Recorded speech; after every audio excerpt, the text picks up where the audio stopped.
Hey everybody, Scott and Hillary from Surviving Life's Pickles here, hanging out with our wonderful friend, Peter, the emotional support pickle. If you can't see him on the video, he is with you in spirit and supporting you, making sure you know you are a big deal today. We just wanted to stop by and say how grateful we are for all of you. We cannot continue on this journey without all the love and support that we have received from all of our friends, family, and members of the Pickle Posse. So thank you for tuning in to each and every episode that you've listened to so far. We hope you have been enjoying our content. We are really, truly so grateful for each and every one of you. When we began this journey, we asked a lot of people about what type of topics they would want to talk about, and divorce was one that came up multiple times. So over the last few months, as we've been starting this journey, we have recorded a few episodes in what we're calling the divorce miniseries. And there's a few of these episodes that were some of our earlier episodes, and we have been working on our audio of most of you have probably seen. And I think we've got it to a pretty good spot where we feel really comfortable that our audio is at the level that you guys deserve. But we wanted to apologize for a little bit of one of these episodes where we were unfortunately not able to edit the audio to the level that we would prefer. We just wanted to say thank you for working through this with us on this journey as we've been going through it. And we really felt that the messages and the stories in that episode were very, very good to share. So that's why we've decided to air that episode, even with a little bit of the audio not quite to par of where we would like it to be. So again, thank you for taking the time to listen to this. Over the next 3 weeks, we're going to have a divorce miniseries. We have 3 episodes planned for you that we decided that we wanted to use. The first episode is with a single guy that was in the middle of the divorce and how his divorce affected his life and how certain things in his life during that time reflected and empowered him to make it through the struggles he was going through in his divorce. Very wonderful story. Our second episode is with an amazing couple, and we discuss their journey through their divorce, after the divorce, and now currently, and how they've worked through the co-parenting, setting up boundaries, and really supporting their kids all the way through the process. And their story is super powerful, and we really wanted to share that with all of you who might be dealing with similar things currently or possibly in the future, so you have some information to look back on. And our third episode in this series is going to be with an amazing relationship therapist. She specializes in relationships. She's actually working with lawyers and a few other people right now on bringing more information out to everyone on divorce and how to help it. So we really can't wait for you to sit and listen to the advice and the insights that she brings to this series to hopefully bring some help, bring some peace, and just give you guys, a little extra knowledge going through some hard times and surviving the pickles. Absolutely. So again, this is going to be our divorce miniseries. We appreciate every single one of you. We can't wait to hear your feedback on this. And remember, if there's other topics or things that you guys really want to hear on our podcast, reach out to us and let us know. We would love to provide that information to you that you're needing in your life. So watch for more of these little mini-series that we are going to do throughout this year on our podcast, and we hope you enjoy this one. Again, thank you so much for tuning in. We couldn't do it without you, and make sure you know that you're a big deal. We love each and every one of you. Thank you again.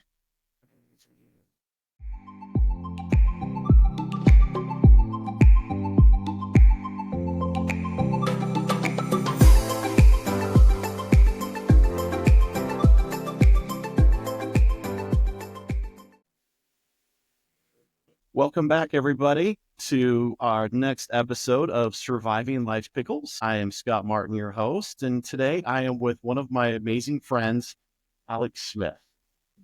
Alex, welcome. Thank you. I'm be here. A little bit of backstory. I haven't known Alex very long. We've only known each other for a few months, but in that time, I've really got to know him, and we met through the I Love You Bro project, which we are both part of. It's been fantastic for myself, for sure. And I believe Alex feels the same way. It's been a huge part of his life in the last few months. Oh, absolutely. I I've been going to group for almost a year now, and it's been one of the small little bits of happiness that I've had in quite a rocky road. Yeah. Well, we'll get into that a little bit more as we're going. So, surviving life's pickle style, we're going to start out each episode with just a little moment of gratitude. And I'm going to ask Alex today, what do you want to share? What are you grateful for today in your life? What I'm grateful for today, definitely my family, especially with the Christmas season right around the corner. Being able to plan things and just talk with people that love me for who I really am is a huge blessing. And it's one of the things that I hold closest to my heart, especially when things are difficult. And so my siblings, parents, especially my mom, they have always been there for me. And I will always be grateful for that. It's awesome. I mean, having those relationships in our life is really what life was all about. It's as I have learned over these last couple of years myself.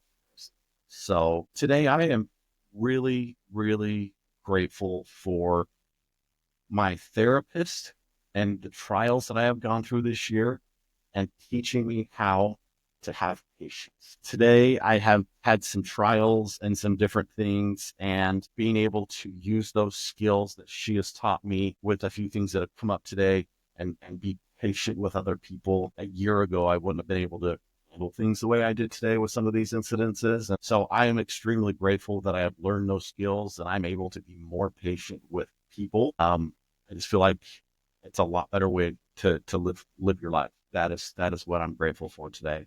Well, today, what we're going to do is Alex is part of a little mini series we are going to do here. Our mini series is going to be just on divorce in general. We're going to dive into a few of these topics. Today, Alex is literally still in the middle of a divorce, and we're going to kind of talk about with him a little bit about divorce, a few of the things, the trials you go through, but also how to handle it with yourself mentally, physically, because a lot of people lose their self during divorce, mentally, physically. Suicide rates are a lot higher with people going through divorce. There's a lot of factors. So I appreciate Alex being willing to come and just kind of be vulnerable today and talk about these things with me and kind of share his story with everybody here. So Alex, again, thank you for coming on. First of all, I just kind of wanted to give everybody a little background. So there was a census done here in the U.S. back in 2022 on divorce. In the census, they found that in the U.S. today, as of 2022, the average divorce rate was between 37 and 41% of all marriages ended in divorce. That number's pretty high. Breaking that down a little bit, first marriages are at 41%. Second marriages are at 60%. And third marriages are at 73%. Like that number just keeps going up and up every time. And obviously there's definitely factors in there and stuff that we're not going to dive into today, but there's things behind those numbers that are causing them to go up.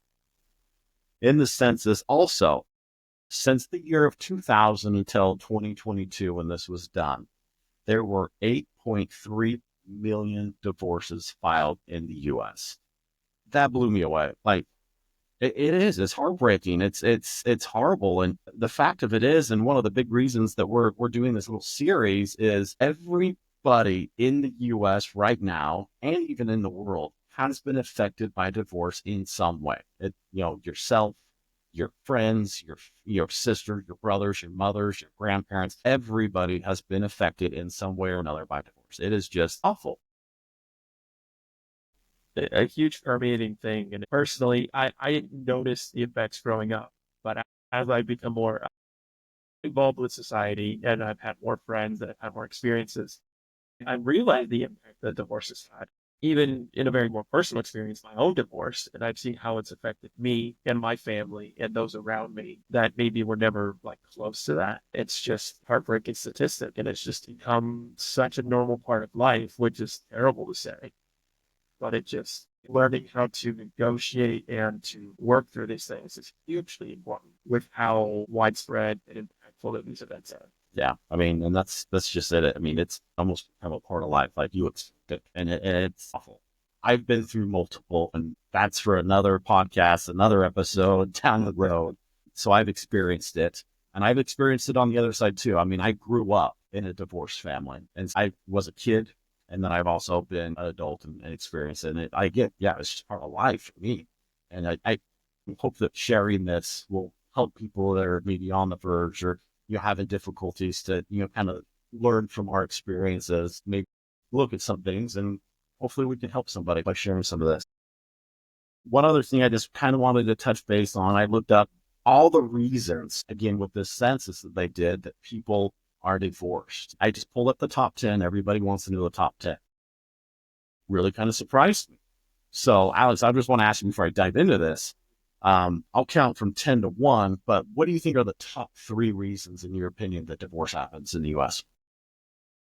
I mean, just on personal experience, probably money, finances, sex, physical, physical intimacy, and family, extended family, the family you married into. Those would be my three. Well, as we go through this, you'll see that you almost nailed it right on the head. Let's start at 10 and work our way down. Number 10 in the U.S. is health issues. Spouse leaving somebody because they can't deal with something going on. Communication is number 9. Then we have addiction, domestic violence, marrying too young, abuse, lack of commitment, and then we have the top 3. Third, financial problems. That surprised me. I thought that would actually be higher on the list, but it's third. Really? Yeah. Oh, that's surprising. Number 2 is lack of intimacy. It's that physical part, right? That connection. And then number 1 in the U.S. is infidelity. That is the number 1 reason people get divorced. I actually did not think that would be number 1. I would think that'd be much lower on the list. But at the same time, I think we become blinded to things going around. I mean, I think we expect that anymore. Like, it's so common. Like, you talk to somebody and like, oh, well, my wife cheated, or my husband cheated, my boyfriend cheated, whatever. That is the number 1 reason. I mean, it does make sense. It's a breach on a personal, spiritual, and just devastatingly emotional. So it does make sense to me. Although personally, I have not gone through that particular thing, and that was not one of the reasons for the divorce between mine and my soon-to-be. But that's just a little bit of facts I'd like to share as we're kind of going into this, and kind of some of the reasons we wanted to talk about this. Just tell everybody a little bit about yourself. I'm a pretty normal guy. I'm 27. Recently turned 27. My soon-to-be ex-wife and I, we were married for a little over 3 years before everything kind of fell apart. I work in the engineering company at a solar company. The engineering department at a solar company. So I just work with headsets, electrical codes all day long. So, and it's not something I like really studied for. It's just something that I worked my way into. It wasn't like I was shooting for this my whole life, but it's how things have turned out, and I'm grateful for it. It's kind of been the one thing holding me down. Yeah. But again, that doesn't really matter a whole bunch, with what we're talking about. But I really just wanted to give that background so everybody could see you are just an average guy like the rest of us here, dealing with the same things.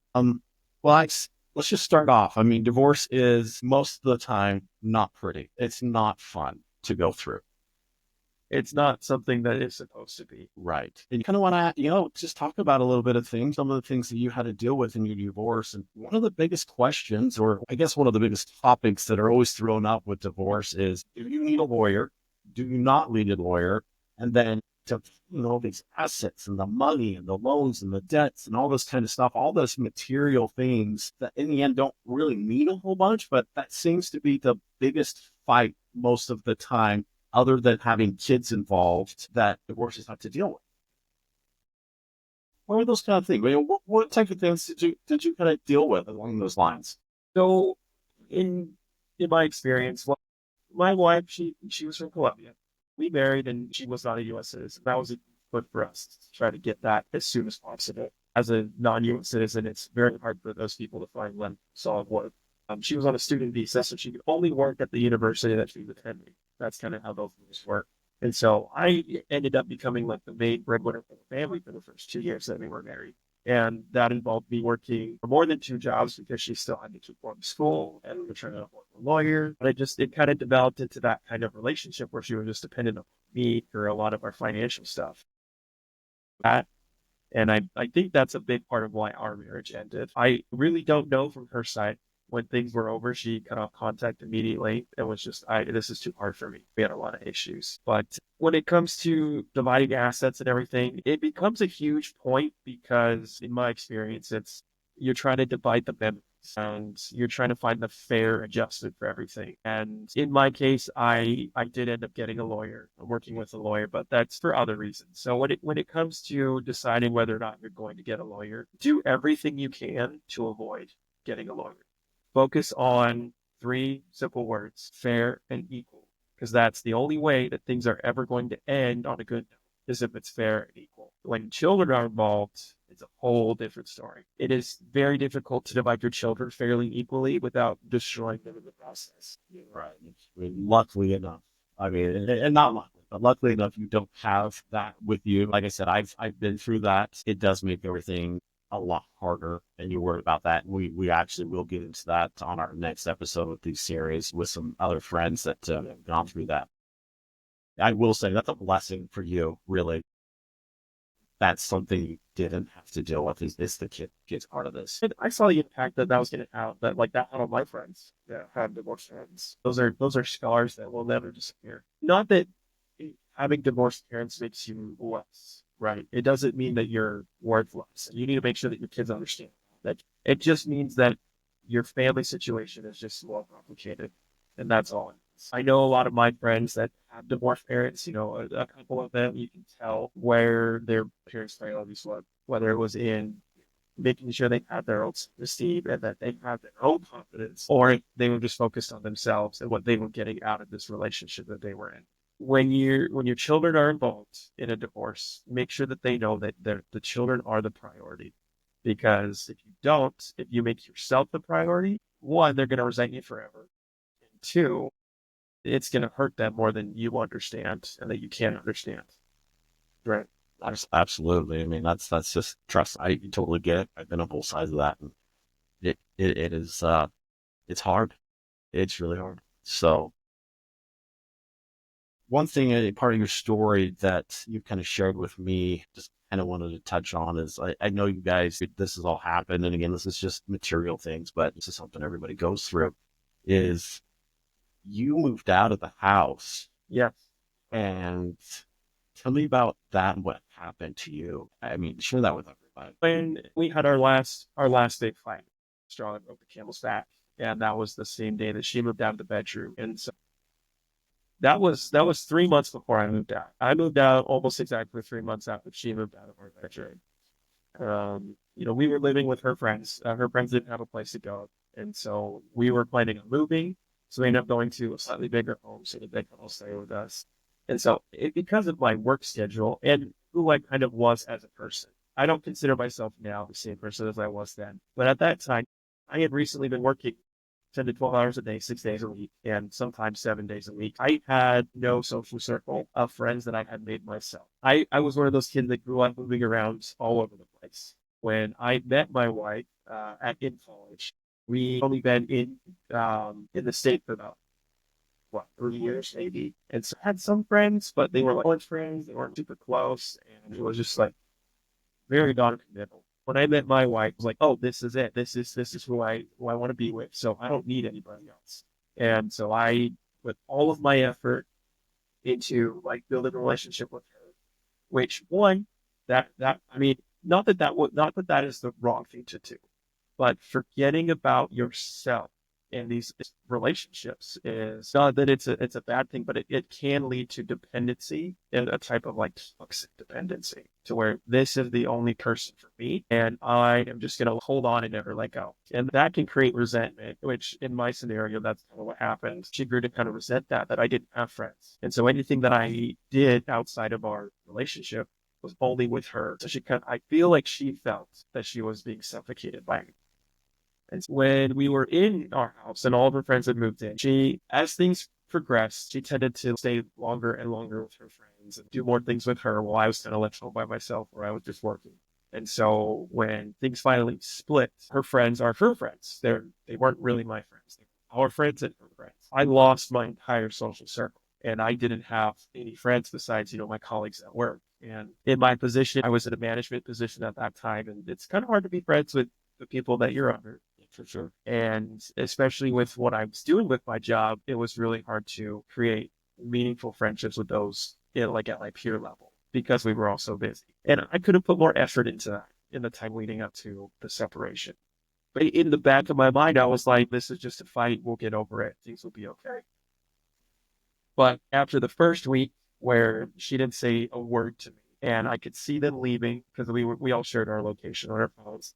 I could see them at different restaurants, at different places, at the movie theater that I wasn't invited to. It's slowly starting to just chip away all my self-confidence. And, I spent a lot of time alone. And then when they were home, I was excluded from everything, even in the house I was paying for. Wow. I would walk down the stairs while they're watching a movie. And I would be like, hey, what movie are you watching? And they would like pause it and they'd be like, what do you want? What do you need? They were trying to be kind, right? But there was obviously a wall that had been put up between me and everybody else. I tried to find things to keep myself occupied during that time. The Utah Treasure Hunt was up, so I spent a lot of time with that. So just trying to keep myself occupied and like distracted from my own emotions. And as time went on, the defenses you put up will fail. They will fail eventually. And with that lack of social connection, I just fell into just a deep, deep depression because I knew I was living with people that didn't like me, that didn't want me around. In their eyes, I was not worth anything anymore. And it was very clear. So it got to a point where I was just like, if I stay here, I'm going to collapse. Just collapse completely. For a while, I was thinking, unfortunately, this happens with most men in these situations. It was, what's the point of living? And I started to seriously contemplate ending my own life and kind of planning it. And that was when I knew I can't be in this situation anymore. This is just doing more harm for me trying to be here. At that point, after it was a little over 3 months, I felt like I had done everything I could to try to save the relationship. And it was clear that she just did not want a relationship with me. And that hurts to think and hurts to know about the person that you've promised your life to and you've sacrificed so much for. But sometimes you can't fix things. And so that was when I said, all right, that's enough. This is just hurting me more. And if she wants to fix the relationship, do not understand. Like, I couldn't see a way that she would want to. And so the best thing for me is just to leave. And that's what I did. I left and I took a bag. I filled up a duffel bag with clothes, left everything else, and I went and stayed with some friends. I was there for quite a while. Hey, it's just a horrible situation that you were put in. As you were leaving, walking out with your bag and headed to your friend's house, what kind of thoughts were really going through at that night, at that time? It was just pain, heartbreak. I've spent my whole life trying to get to this point, and I failed. I failed my wife. I failed my family. I failed my beliefs. I believe families are eternal, right? And I felt like I had failed eternally. And it was the reason hell is so terrible is because it's bottomless. And I felt like I was falling and I was never going to stop. It was horrible. I walked out that door. I closed the door. It was hot that night, but I just felt cold and empty inside. And it's a feeling I'm never going to forget. That has been a scar that will permanently last. And, it's a really hard thing, to feel that lost and that hopeless. I don't wish that on anybody. And I truly hope that she never felt the same way because it haunts me. Yeah. If you don't mind, let's talk about that pain you were feeling. You kind of described how it was at that point. Now, today, do you feel the same way about that pain, or has that pain taken a different light with you, or has it done something to change you negatively or positively today versus how you felt that day? I mean, how are you dealing with that today? It still hurts. I don't think it will ever not hurt. Scars fade, but they don't disappear. And honestly, that pain has been in a very, deeply ironic way, has been one of the greatest blessings I've had, because it truly showed me that things end. And that's a beautiful thing. Just because there's, I was a huge Marvel fan as a kid. Avengers 2 came out when I was in high school. And at the end of the movie, right before the main bad guy is destroyed or whatever, one of the main good guys says things aren't beautiful because they last. And there's a lot of things that we can learn from tragedy. My tragic experience opened me up to being desperate to change. And I've kind of coined the term in my journals and everything that it really does feel like she did love me because she gave me the gift of desperation. And that I was desperate enough to try to change anything I could to get rid of the pain, which, is futile in retrospect. You can't get rid of pain.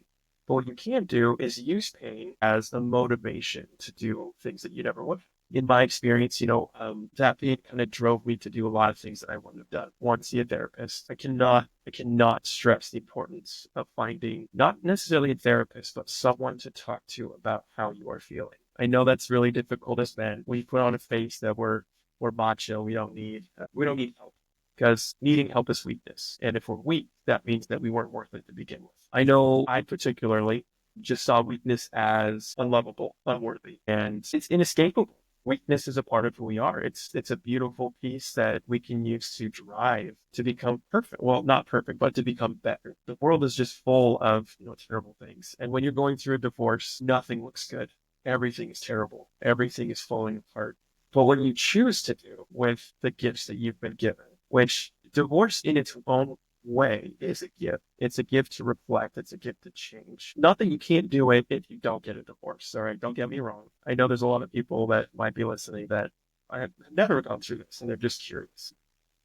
But it is like a push. And some people need a push to change. That's what I find kind of sad about that divorce statistic is that as the more time you get married, the more likely it is to fall apart. And to me, that's kind of a sign of like, you're unwilling to learn, right? You're not learning from what you went through the first time. And you just, really just repeating history. And that's what's like deeply tragic about it because it's a horrible, painful time in your life, but it is probably one of the greatest learning opportunities. There's a reason that in like the military that they're for particularly like higher level like military classifications, like the training camps are ridiculously difficult and that they're meant to test your mind, body, and soul because that's how people can change. That's how you adjust. That's how you break. Building muscle requires breaking the muscle to have it come back. And not that everyone should go through a divorce. I don't think anybody should, but it's a fact of life. It's something that's really driven me in my life to make a lot of changes that I probably never would before. I set a goal. When things started falling apart, I was like, well, let me try to just do like one of the hardest things I can do. Naively, I was thinking in my mind, if I can show her that I can do like really hard things, maybe she'll stay. And it's just like, I'm gonna run a marathon. So, and I love this story. I can't wait for you to tell. But at that moment, were you really physically active? Did you really do any type of training or any running? Or is this just like, that seems really hard, I'm going to do it? What kind of led to that decision? It was exactly that. It was something hard. I was not physically active. At the time, I had recently dropped down and only working one job, which was new for me.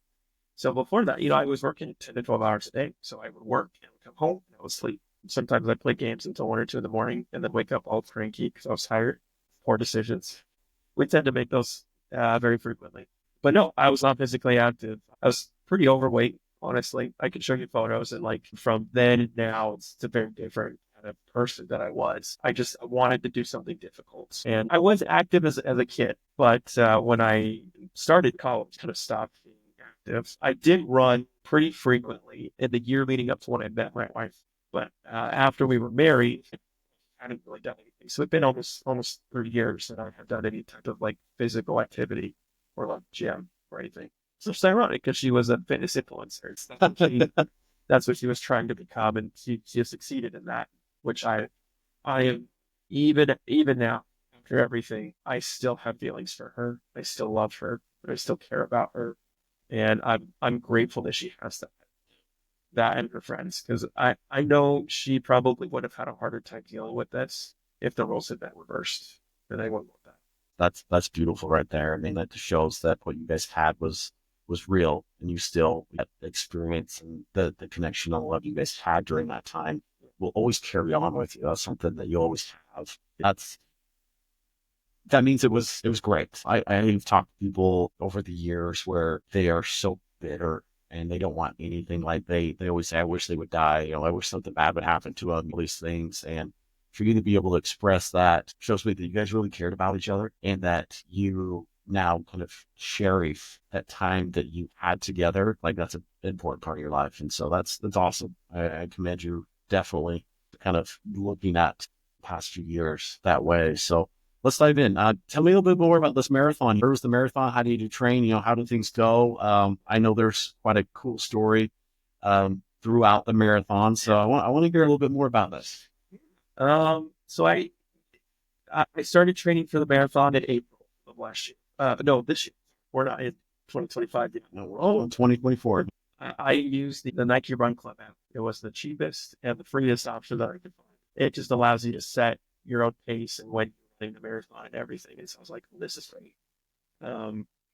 So the first couple runs were pretty rocky. I ran about 3/4 of a mile. I was like, this is awful. I'm going to die. But I kept working towards it. And it really was an amazing experience to kind of train for that. It was one of the first times I'd ever taken like a physical challenge seriously. And it's one of the things that kept me grounded. I know running's not for everybody, but if you're going through something like a divorce, I would recommend going for a run. It is true. You do feel awful after a run, but then after the run, you feel great. And then eventually you get to the point where you actually feel great right after a run. And then you'll get to the point where you feel great during a run. And then you'll feel great before the run. But it's a progression. It's kind of like dealing with all of these terrible negative emotions. You have to build slowly, one step at a time to kind of drag yourself out of that. And, if you've never run before, it makes for a great story to just learn how to run and take on that ability, to take on that challenge, to develop that ability. So which marathon were you training for? The Canadian Men's Ultra. So it's in Southern Utah. There's a company called Mad Moose Events, and they put on a couple different marathons in Southern Utah. And so it's all trail runs. It is in the desert. Thankfully, mine was in the last week in October. It wasn't too hot. It wasn't too. It was actually pretty chilly in the morning. I wish I didn't wear my jacket because I ended up just running with that jacket tied around my waist the whole time. And I'm not a fan of running with things tight to me. I mean, nobody should be. But you said Canyonlands, so that's down next to Moab, correct? Moab? Yeah, it's right by Moab. It's a little south of Moab. That course is particularly challenging. You switch between, hard-packed like roads where cars drive, small mountains that are just rocks, and then through sand. So it's a little bit of everything. Trail running particularly is difficult because you can't just like get in the flow because you are constantly running over new terrain. You're running on rocks, so your ankles being bent all different directions. When you're trying to run up like a hill that's got all these like divots and cavities, you're going to trip a couple times, well, at least in my case. And then like there was some minor rock climbing portions as well where you kind of have to figure it out. And the trail, they try really hard to mark the trail well, but when you're in the middle of the desert, it's very hard to mark the trail all the way. So I probably ended up running about 27.5 miles this time, 26.2. I was sidetracked, huh? Yeah, because every time I got lost. It's beautiful. Don't get me wrong. It is beautiful, but it's very easy to lose where you're going. Well, and you say it's very easy to lose where you're going, and that really, and I kind of have an idea where the story might go, but kind of the same with your divorce. As you're going through the divorce, you kind of lose sight of you. You lose sight of yourself and life and kind of the direction you want to go most of the time because your whole life has been turned upside down. And so you do get sidetracked. And you can get pulled one way or another, and all of a sudden you turn around and you're not sure where you are. It's incredible. I mean, and I want to commend you. I mean, this is amazing that you just decided to jump up and not only just run a marathon, but run a trail running marathon. I mean, that's a huge accomplishment. Tell us a little bit more about that day and kind of a few of the things that happened during that race that really relate to your divorce and what you're going through. Yeah, it was amazing. It was almost like the marathon was a culmination of everything that had happened up to the point that I was married and then all through the divorce situation. It is crazy. the experience that I had there, I'll just kind of start with there was three particular people that I met on my marathon. All right, there was a girl, there was an old man, and then there was a dude my age, and it was very symbolic. Retrospect, at the time of running the marathon, I was just like, yeah, whatever. And then towards the end, I was kind of thinking, I was just like, wow, this is really just meant to be. The first person I met on the marathon, it was this girl, and I noticed that she was kind of running a little bit slower, and I'd seen her for a while because I was running behind most of the people in my group, and I saw her up ahead, and she was there for a while, and then it was like a third of the way into the race, and I run like up next to her, and I could see that she was kind of struggling, right? And so I just kind of slowed down, and I just started talking to her. And it turns out she was running a completely different race than I was. She was running the 50 mile. I was running the marathon. Wow. Okay. Yeah, she had started, how they had organized the event, she had started an hour before. So when I ran up to her to catch up, she'd already been running for an hour.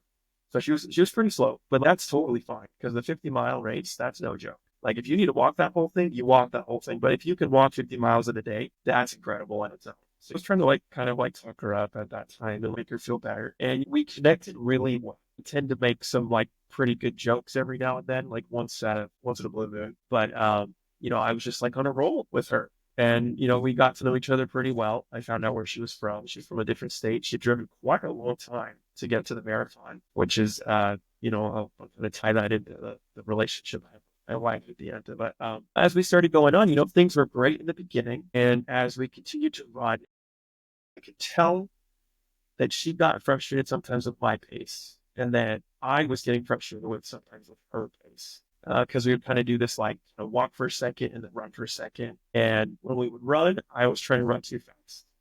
And then when we would walk, she was trying to walk too fast. And so we were kind of tugging each other. And we were coming up on, in a marathon event that's organized, there's aid stations set up throughout the race. And we were coming up on one particular aid station that the 50 milers, they went a different direction than the marathoners in the 30Ks, 50Ks. We ran together for probably close to 3 hours. So that's what, half hour? It was about half hour. Okay. And as we were coming up on the aid station, I was kind of talking to her, and she was just like, "I just got all these things in my backpack. I just feel like they're weighing me down." I was like, "Well, if something's weighing you down, you're at the aid station, just leave it there and keep going on your own. You don't need those things." She had extra food. She had heavy food items and some other things, which are probably great for a marathon. But if they're going to weigh you down, they got aid stations every 6 miles. It's not a huge deal if you don't have the stuff with you. So I was going to talk her through that. She's like, "Hey, you're right." I was just thinking, I don't think I'm going to stop at this aid station. I think I need to keep going. I want to hit my time, my goal time. I want to make that. That's a thing because I've been working towards this for a long time. We got to the aid station and I kept going and she stopped to take her stuff out and go on a different trail, different path. It was probably about a quarter mile from the aid station where it just hit me. And I realized, you know what? That's crazy. This girl, I think in my mind, is an analogy of my marriage. I met her at a time that was pretty difficult. She was struggling and I was trying to go. I was trying to go. We connected really well.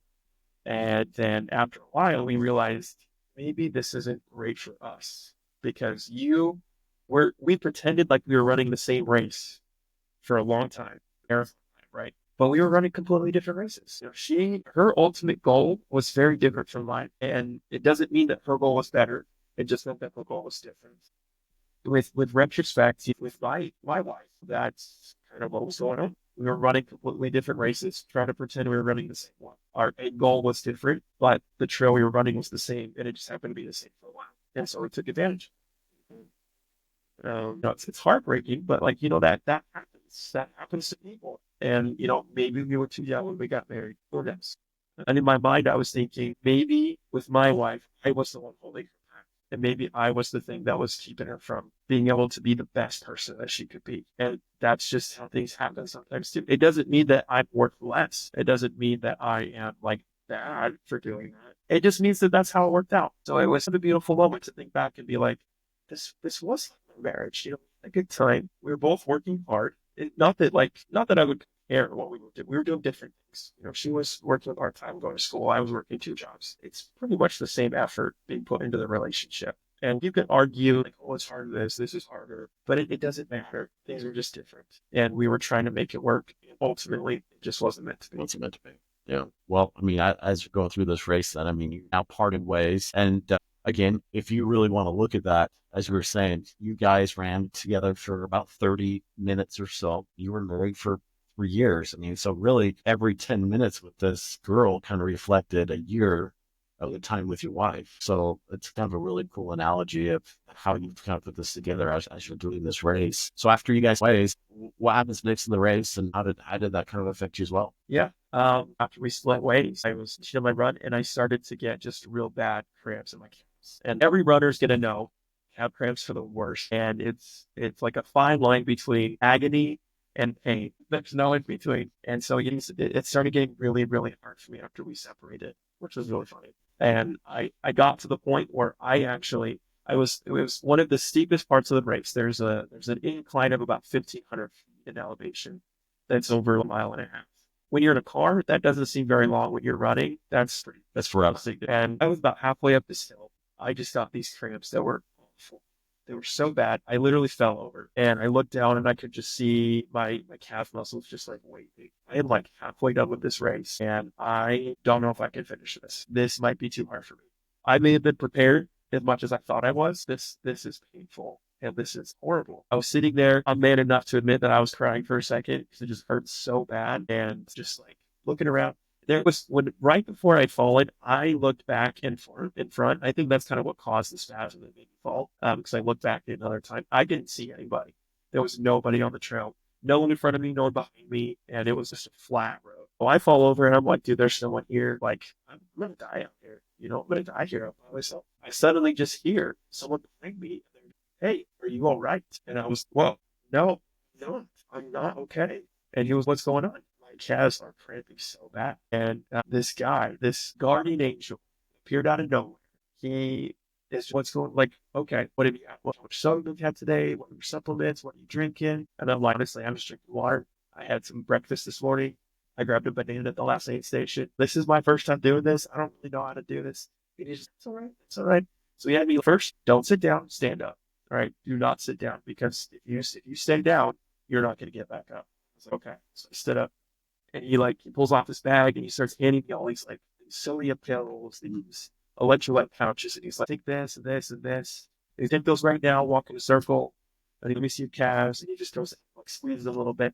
Just was like so painful. He's like, yeah, you got calves. They're there. They're there. I was just like, hey, what's your name? And he's like, name's John. John, why do you know all this stuff? Well, I'm actually a physician. I'm from Grand Junction, and I run these marathons like every other week. Gosh, that's crazy. Where did you come from? I looked back like a second ago. No one was there. He's like, I'm fine the whole time. And I was like, I must be blind because he was wearing a white T-shirt and a white backpack, and the desert's brown. Yeah, so he should have stood out. He should have stood out. He did. Okay. But he was just, yeah, you can do this. Help me. At one of the lowest points in my race where I was seriously contemplating just giving up. And it's a beautiful metaphor because after my wife divorced, with my therapist, I found my Love You Bro group. And there's one particular individual that I have met in this group that has helped me so much through this very difficult time. And his name was John. And his name is John. And running that marathon, and when he said his name, I started crying. This is just beautiful, the metaphor, the symmetry that this is showing me, and just how blessed I am to be in the position I am, to have these people exactly when I need them. John today is still one of my greatest friends. There is an age gap there, just like there was with John on the trail. So a ton of similarities there. All the similarities. It was beautiful, and it just made me feel so grateful for, in a way, for this divorce, because I wouldn't have met the people that I have if it weren't for this. I never would have gone to that Love You Bro group. I never would have found a therapist. I never would have run a marathon. I never would have done these things. And so it was beautiful to have that happen. So you and John are on the trail now. What are you, about halfway through the race at this point? Yeah, a little over 14 miles. How long did he stay with you? He stayed with me for a good 2.5 miles. Okay. So another, 15, 20 minutes, Yeah. something like that. And, I don't remember what race he was running. All the runners on the trail, they have like a bib, right? And they would color code them. So like mine was green for the marathon, and then they had blue for the 50K, they had orange for the 50 mile. John wasn't wearing a bib, remember. I don't remember him wearing a bib. He might have had it on his backpack. But it was just kind of one of those, was John a real person? Yeah. Or was this really some kind of just crazy visitor that just like showed up. Because like, you run into people like that in your life where you're like, I'm actually a person. I mean, the beautiful thing is that it could be more. Running this race with John, he went further than me, right? So he was very experienced with marathons. So he's like, yeah, I'm starting to get my good time. So I want to see you at the finish line. All right, I'm gonna wait for you there. And I was like, okay, all right, let's do this. Awesome. And after that, I felt significantly better. My calf still hurt. Don't get me wrong, but I was still able to like keep my pace. So I was still able to maintain that like 10-minute mile. And as I continue, I'm going to just move on to the end of the race. Moving on the race, and I came up on someone else. It was another guy my age, and I'd seen from far off. And as I came up, I could see that he was kind of like limping, right? He was kind of struggling. And so I came up on him and just going to talk to him. And it turns out like this is one of his first marathons. He signed up for the 50K just with his friends, and he hurt his leg like a week before. And, we were just talking about like the race, and like I was trying to encourage him. I was like, you can do it. It's almost there. This was at mile, probably 24. So that was a little over 2.5 miles for me. The 50K, I believe, is around like 31 miles. So just a little bit longer than me. But, I was trying to encourage it. And like we got to a point where, I became the thing for him that like John was for me. And it was like a metaphor. In my mind, it was a metaphor for what I need to do next. Right. So, I've gone through the separation. I've gotten the help I need, and now it's my turn to help someone else. And he was kind of having the same struggle. So some of the things that John had given me, I still hadn't used, because I was given these things to him and talking it through. It was a beautiful connecting moment for me right towards the end. Then we got to the point right at the end of the race where he's got to take one more smaller loop, and then you can see the finish line from where we split.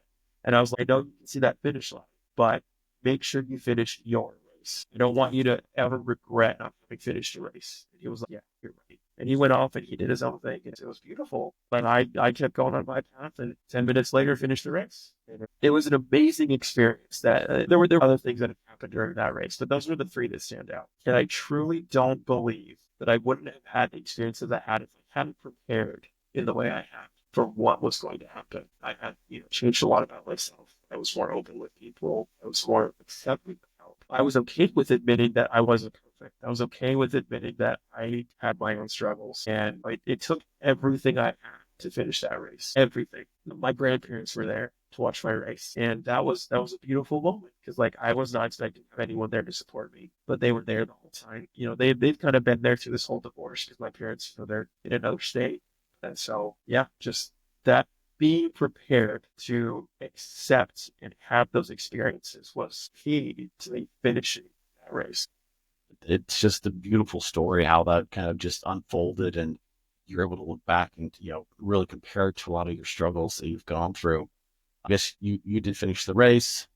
What are you doing now with the divorce? I mean, I know we've talked a little bit before we started recording. You're pretty close with that being finished now as well, correct? Yeah, it's the last one.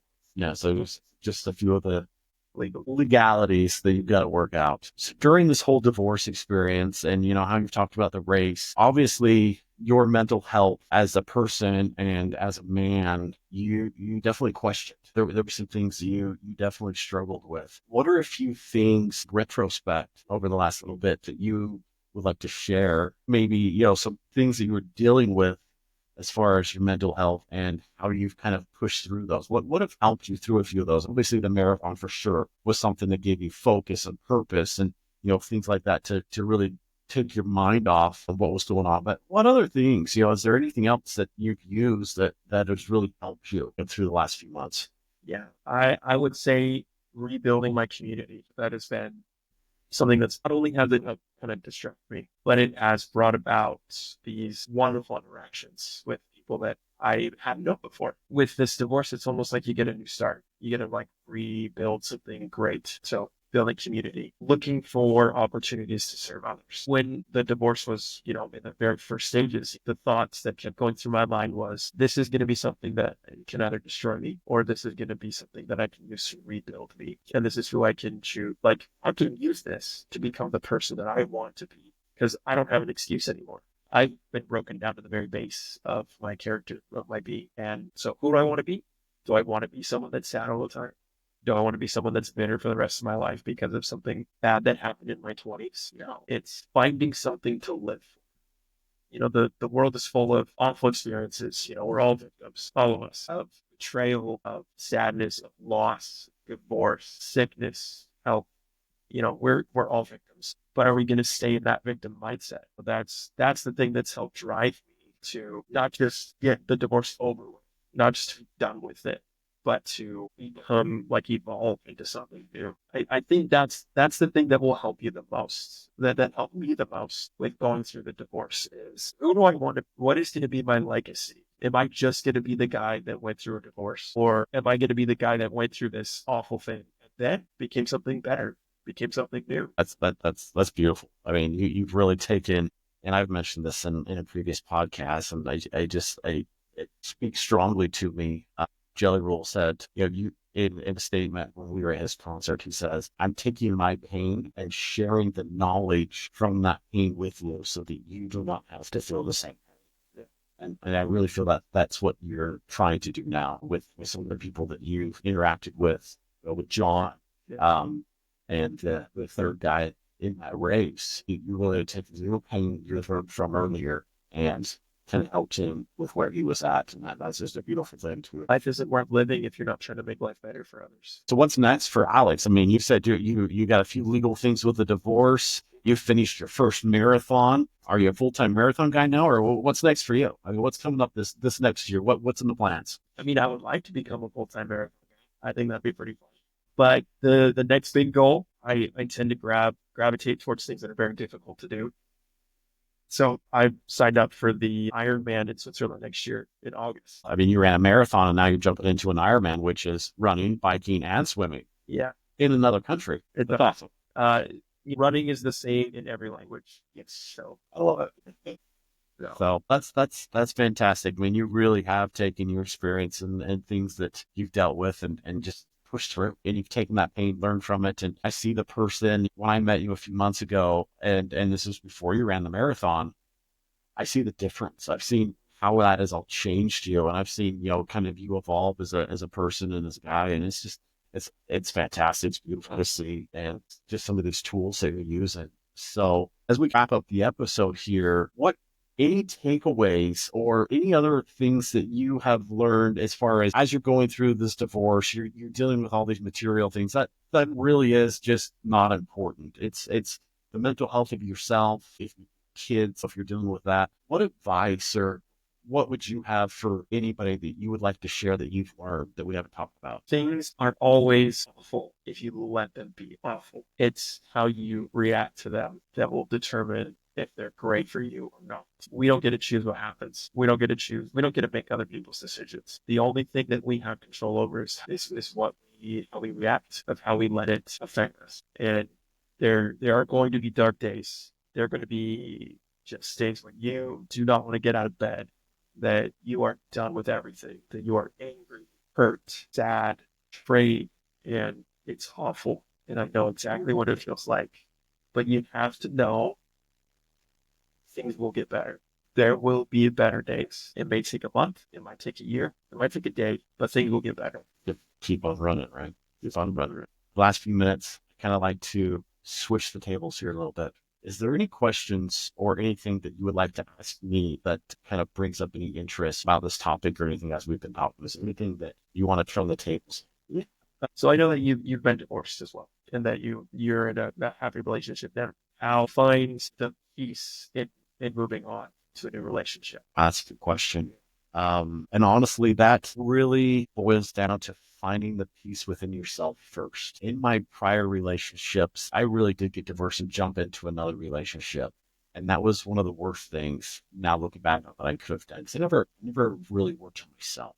Well, I guess the advice, for you and anybody out there is, you're divorced, you look back, really reflect on the things that you've learned. Reflect on things that were really good, because if they were good, they were good. And let's continue doing those things, but also reflect on the things that weren't as good, that you've kind of learned from, that you would like to be better. And when we started, I talked about patience. That's really key. Be patient. Don't feel like you need to rush into anything. Don't feel like you need to just jump into the next thing that just gets in front of you. I am in probably the best relationship I've ever been in my life. And that was because I wasn't looking for it. I was dating a little bit, but I was just dating to not be like, wasn't really, hey, I want to find somebody to marry. I want to find my next relationship. It was like I just wanted to meet people and I don't want to be stuck, most by myself. And the fact that I was patient led me to the right person and it attracted the right person. That was huge for me. And I guess the other thing, at least from my personal experience that I learned, is I always struggled with my relationships and like this girl, we got to hurry and be physical. I got to kiss her. I got to hold her hand. I got to hug her. I got do all these things. It kind of happens, especially after divorce, because Great. and you think that that's what you need. And that was the most beautiful thing about when I met my current wife, Hillary, is that's something we didn't rush into. I actually was the one who really stood off and I made her make all those first moves because I wanted to build a relationship on us, having a friendship and just being two people who really enjoyed being with each other. And I let that just naturally evolve. And that has made all the difference in the world. And we always laugh and joke about it sometimes today that she was the really one just like, I got her to do this to keep it. And I'm keeping her because this isn't happening. So that would be a huge advice for me is just let it naturally evolve. Don't have anything rush in. Don't feel like, yes, you're going to have, and as Chris Morley, we attended a seminar of his, he talks about these counterfeit emotions. Don't let that lust confuse you with actual love. But don't let that physical connection fool you into saying that's where, well, this person loves me because we have a physical connection. That's true. Let that actual connection before you decide to take that next step, because that's truly where you're going to find that isn't a connection with the person and the right person. Like you'll know when you know. And it's okay to be by yourself for a while too. Absolutely. And if anything else I can give advice for, and that's one thing that has been absolutely great about us now, is we have one night a week, sometimes two, but we have a designated night every week that is just us. This is our personal time. I don't ask her what she's doing. I don't do it. She does her thing. We both just know we're going to be home at that time and we're going to be home together and we're going to go out and enjoy our evening. Sometimes one of us stays in. Sometimes we both stay in and just do separate things in the house and just have our alone time. But that really has made, as far as my mental health, her mental health, and our relationship has really helped so much at being able to have that separate time to make sure we're still ourselves. Like you talked about in your relationship, you kind of really fell into your relationship. Everything was together and that was it. If you weren't together, your relationship wasn't there. And so that's one thing I always stress to everybody is, you know what, the relationship is fantastic. Experience it, love it, spend the time together. Also spend quality time with yourself. Really have to love yourself to learn and know that you love someone else. Absolutely. Alex, again, I can't tell you how thankful I am for you coming today and being vulnerable and talking about some of these struggles that you've been through and sharing this amazing story that happened to you going through your divorce with running this marathon and how it really kind of opened the doors for you and was able to let you reflect, kind of everything that had happened over the last few years. Again, as me and Alex are on here, we are part of the I Love You Bro project. If there are any guys out there that are going through divorce or that need some alone time, that need some guide time, look us up, www.iloveyoubroproject.org. We have support meetings every week all over the state. We offer free therapy. We offer lots of activities for free. Get out, be around some guys, spend some time for you. Without that project, again, me and Alex would have never met. And you guys wouldn't be able to hear stories. It's been really fantastic for us. Thank you everybody for tuning in. We really appreciate your time. Remember, subscribe to the podcast, tell your friends and family about it.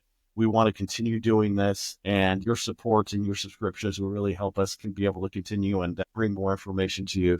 Again, this is episode 1 in a mini series we're doing kind of on divorce and a few topics. So look for the next episode coming out, and we'll see you guys next week. So appreciate it. Thank you, everybody.